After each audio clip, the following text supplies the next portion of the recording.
Hello, my name is John Harrington. I'm the Director of the ESRC Wales Doctoral Training Partnership.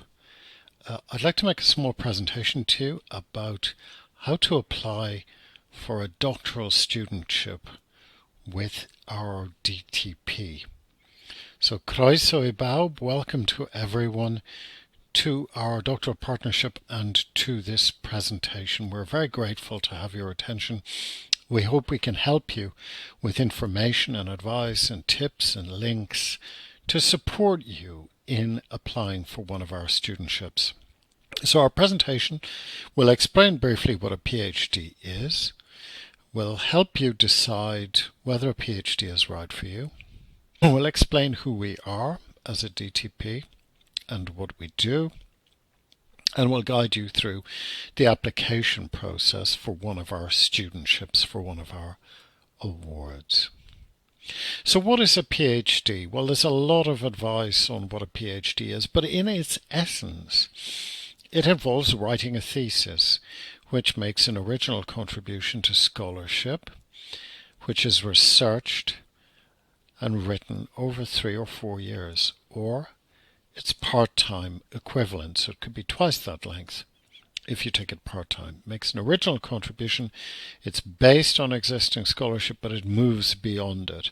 It has a good method, a research method, which helps you answer particular questions, new questions, in relation to a particular subject area and a particular real-world issue.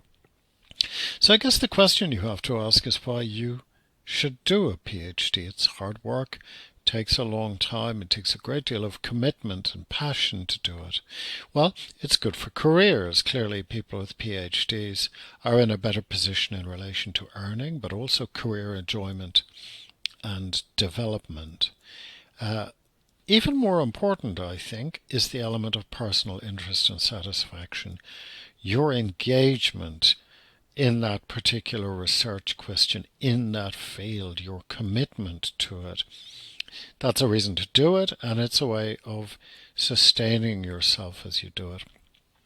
And here in the ESRC DTP and throughout the ESRC, we place an emphasis on the impact of research, so not simply answering questions for their own sake, but at some point also in terms of the wider benefit to society. That doesn't have to be the whole of society.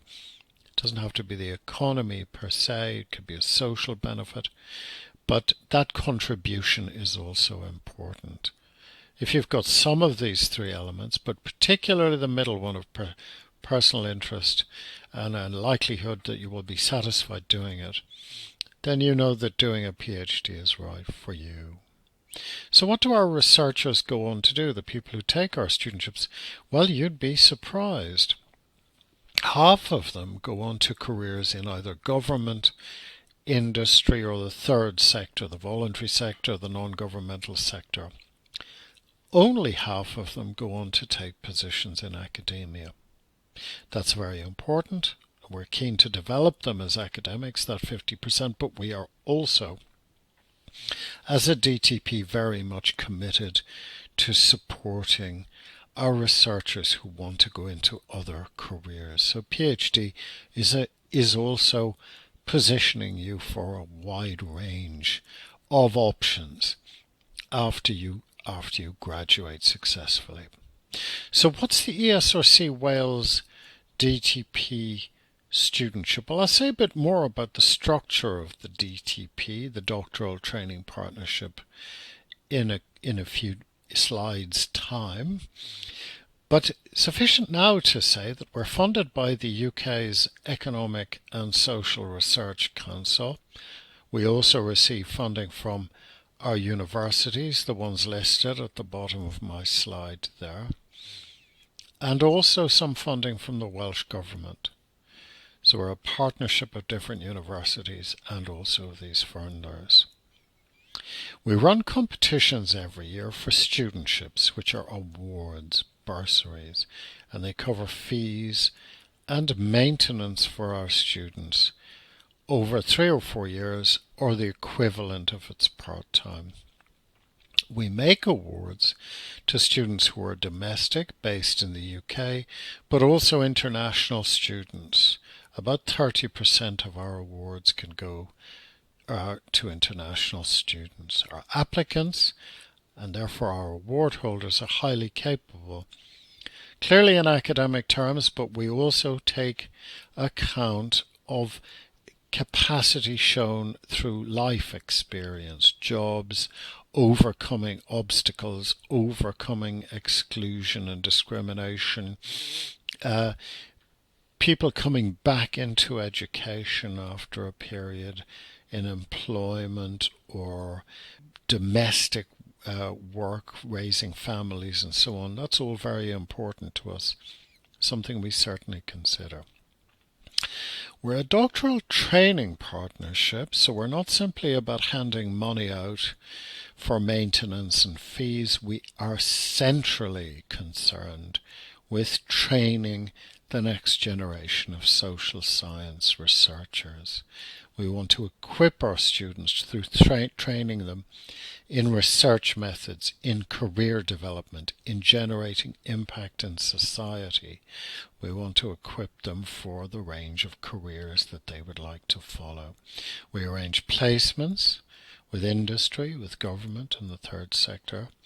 And I guess the other strand of our work is developing students as a community, or in the jargon term, cohorts of students, groups of students working in particular areas and across areas to learn from each other, to support each other. That's been very important over the last 2 years during the COVID-19 pandemic.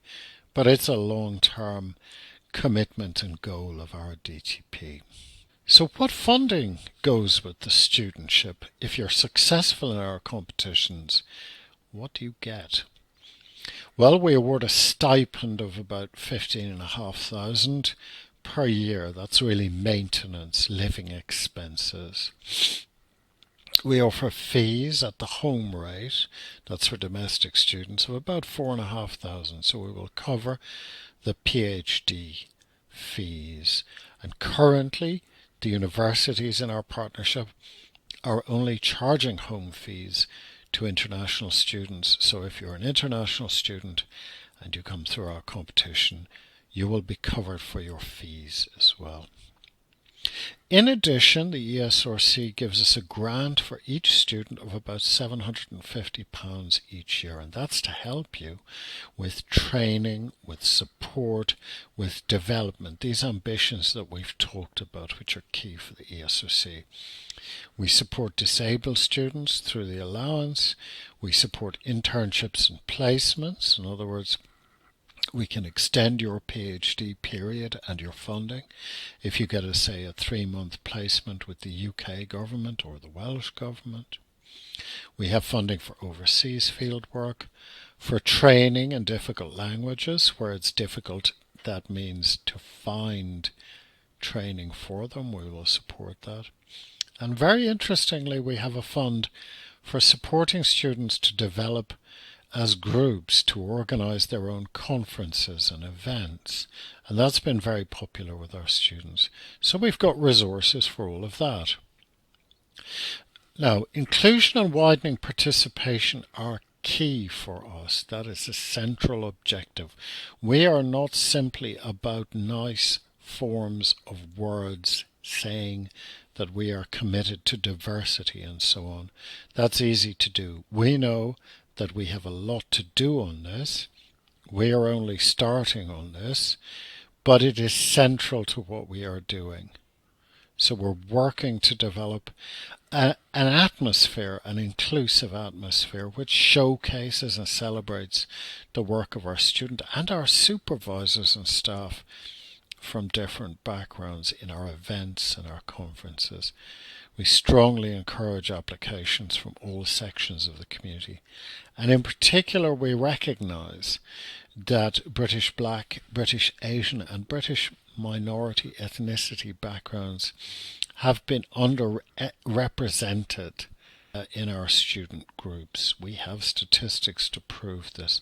As a result of that, we are taking action to increase the representation of these groups. We have a scheme within our competitions to allow extra students from these backgrounds to be nominated and put forward in our competitions, and we have been successful in starting to increase the numbers. Now, we know that these are not the only groups affected by exclusion, and we are working on other categories and on categories and characteristics which interact intersectionally with these ones: disability, gender, social class, which overlap and intersect.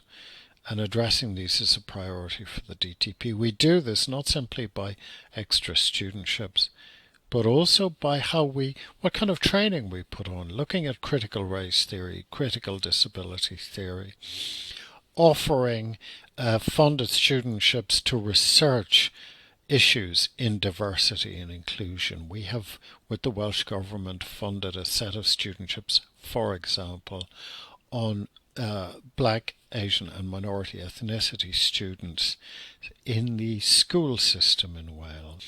A practical measure recognising the diversity of people's backgrounds, needs and caring commitments and employment commitments is that we offer all of our PhDs on a full or part-time basis, and we very much treat those equally, are very keen to encourage people to take up the part-time option if that suits them. So I said I'd say a bit more about what the Wales DTP is. We're one of 14 doctoral training partnerships funded by the ESRC across the whole of the UK. We're made up of 6 institutions, universities in Wales, which we've listed on the slide. Across those institutions, we have 20 pathways in different subjects and topics. Some of the pathways cross between 2 or more institutions, universities. Some of them are in just one university. Geography, for example, is located at Cardiff, Swansea and Aberystwyth universities. By contrast, sociology is just at Cardiff. We award 50 studentships annually.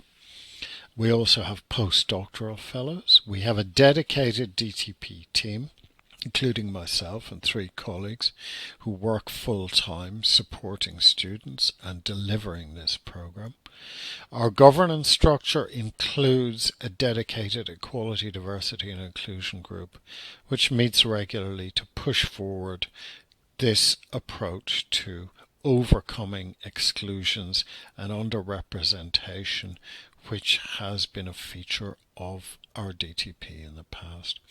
We have a system of student representatives for each of our universities.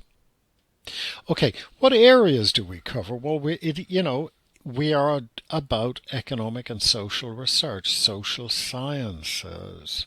So a student who gets one of our awards, they belong in the first instance to their own university, to one of the universities in our partnership and to their department. But they also belong to our DTP community. That is, all of our students, who are about 400 now across Wales. And then I've also mentioned the pathways. So within our DTP and across the institutions are subject pathways and interdisciplinary pathways. And I've given you a big list of all our pathways there.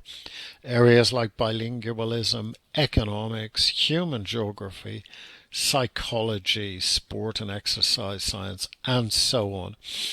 And these are groups of maybe 10 or 15 students, depending on how many applications have come through and been awarded.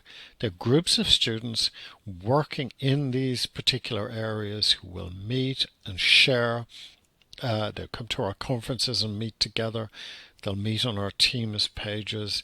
There will be events, cohorts, so-called cohort or pathway events, to build up and help them learn from each other. Because what better way to learn about new training needs, to learn about new methods, than by encountering students working in the same area. And this is a great advantage of the DTP, is that it knits together these students across different universities. We are very keen, as I said, on our Wales DTP community. To get one of our studentships is prestigious. Social science PGR students who are really at the top level. And so we are working to support them and bring them together in very practical ways. This includes, for example, a Teams community with different channels on different issues, social, research, training, welfare issues, a buddy system which brings together newer and more experienced students. We facilitate students from diverse backgrounds coming together in that mentoring system as part of our commitment to equality, diversity and inclusion. In addition to the Teams community, which is live and happening all the time and very active indeed, we run training opportunities throughout the year. So you'll be trained if you take one of our studentships in research methods at your university, but we also add a set of events throughout the year on research training. We have an induction event which focuses on this, and what we call a capabilities and careers conference. The capabilities is things like research capacity, methods, career development. We focused on interdisciplinarity this year. Next year it'll be on critical methods in the social sciences. I've mentioned already that our pathways have different events, and our student reps link with us frequently in frequent formal meetings, but also by email and on the Teams to support students. These two slides will give you just a taster of some of our wonderful students currently supported by the Wales DTP. You'll find much more about all of our students and the work that they're doing on our website. But I mention here Kemba Hadaway-Morgan, who's in the social work pathway. She's based at Cardiff University. She's working, as it says there, on individuals from African Caribbean backgrounds in the context of dementia, living with dementia in Wales. You can see there the topical relevance, which will also be rooted in academic excellence, and committed to an area that we are committed to in the DTP. Similarly, Libby Steele on our sport and exercise pathway. Libby is at Bangor University working on equality in sport and looking at a system for starting system for deaf athletes. An interesting feature of Libby's work is that it crosses between social science and health sciences and medicine, and we're very keen on interdisciplinary work in that particular way. Two other students to mention: Melissa Martin, who's on the Science and Technology Studies pathway at Cardiff, is examining the social implications of hypermobility spectrum disorder. And again, there's an interdisciplinary element there, as you can see. I mentioned one of our current postdoctoral fellows. We have a lively community where our postdoctoral fellows advise and support and interact with our current doctoral students and studentship holders. Aled Singleton held one of our studentships, graduated successfully, and is now doing postdoctoral work and has been very helpful to us in that capacity. Aled's current work is in urban ethnography, looking at people's emotional recollections and relation to the local neighbourhoods in which they live. Very interesting work. Aled's work is showcased on our web pages as well. I advise you to check that out. How do you apply to the ESRC Wales DTP? Well, our opportunities, our competitions are advertised each year. They're opened in late November, early December via the DTP website, which you will find listed at the end of this presentation. Also via findaphd.com and via the websites of the universities in our partnership. The deadline is in early February, and if you are successful and made an award, the studentships will commence the following October. It's important, obviously, to think about a research topic. Do you want to apply for a predefined research topic? We have about 25 of those each year, which have been awarded to particular academics. We make them an award to supervise a topic in a particular area, and then they recruit the student to that. Or you can submit your own proposal for a project. The key thing is to look at our website, look at the pathways, the accredited pathways that we fund, and the institutions, the universities, that we make awards to within that pathway. So it's not everything at a particular university that we will fund, but only those pathways which are running in that university. You need to check eligibility. You need to look at the expertise in the school or department. Obviously, you've got to find a potential supervisor. And finding a supervisor, as I say, look at our website, look at our pathways, look for the details of the so-called pathway convener. Who's the person responsible for the pathway? Write to them.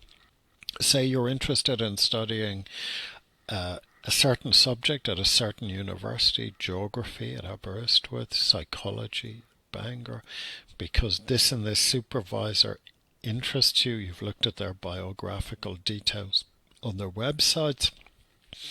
It's worthwhile getting in touch with a supervisor if you haven't been in touch with them already. Make contact, explain your interests. You don't need to do huge detail at first, but talk about your commitment, your interests, the kind of things we mentioned earlier. Be prepared to meet with them. That's easy, of course, easier now. It can all be done online via Teams or Zoom.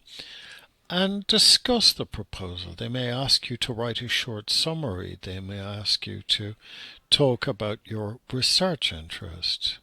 So a research proposal is a key element. And you'll have to put a research proposal in to the university that you're applying to. The research proposal should talk about the key areas of the project, should set out some research questions. I want to find out how the law in family courts in Wales is working by contrast with England. I will go and do a study. I will sit in the courts. I will talk to these people.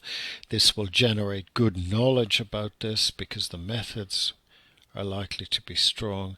This is the kind of thing I will expect to look at. That's, from my own field. I'm an academic lawyer, a socio-legal scholar. That's the kind of thing you're looking at in a proposal. You'll also want to talk about why you want to pursue this kind of research. And you will also want to talk, I think, as I said earlier, about what kind of contribution, what methods you're going to use, how your project will develop. It's important to say, of course, that research proposal isn't a binding contract where you have to do everything you set out. It's more like a framework. It's more like saying in these areas, with this broad approach, this is my strategy for developing my project. Of course, you will change and develop. Often research proposals and theses narrow in as you focus, as you go, I can see that's the key issue. It's actually the judges I needed to talk to in the family law court. So my project will turn out to be an ethnography of judges or lawyers or whatever else, where you started out wider. So be flexible and show that you're capable of being flexible. That's a skill in a way, which will help you draft a good proposal. So our applications process may involve interviews with the pathways. The institution may interview you for a PhD place. They may interview you for the studentship. They will provide you with information on this. You should be prepared to talk about your project, your goals, your capacities, your academic experience, but also the experience, the life experience, the variety of life experience that makes you a good candidate for a PhD, that makes you a good person to make an award to. And life experience, as I say, is meant broadly. Please make clear any reasonable adjustments that you may need to help you with the interview process. That's very important to stress.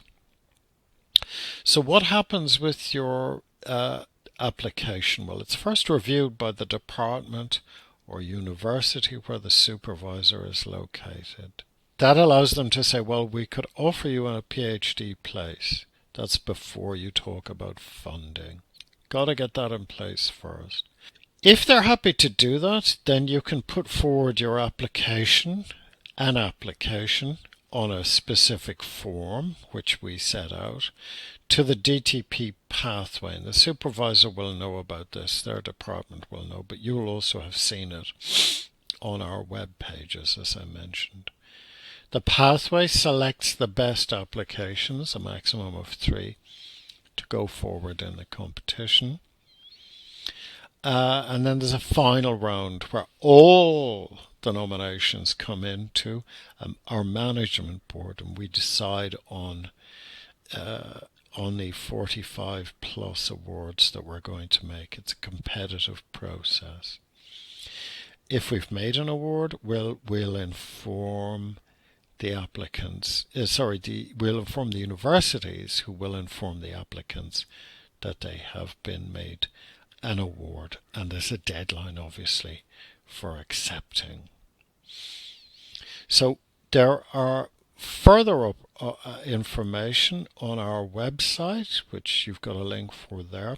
Also good advice on findaphd.com. We find that is excellent. And if you're an international applicant and you're concerned about how your qualifications in your home country will be evaluated and how they rank relative to those in the UK, then this link at the UK National Information Centre for Global Qualifications and Skills will help you with that. So I hope that our presentation has been helpful to you. Thank you for listening. I really would encourage you to reflect on this, to think about, is a PhD for you? How will it help you achieve what you want to achieve and make a contribution? And that it has guided you through the steps that you need to take in putting an application in for a PhD for one of our studentships. So, diolch yn fawr iawn. Many thanks to everyone. Thank you.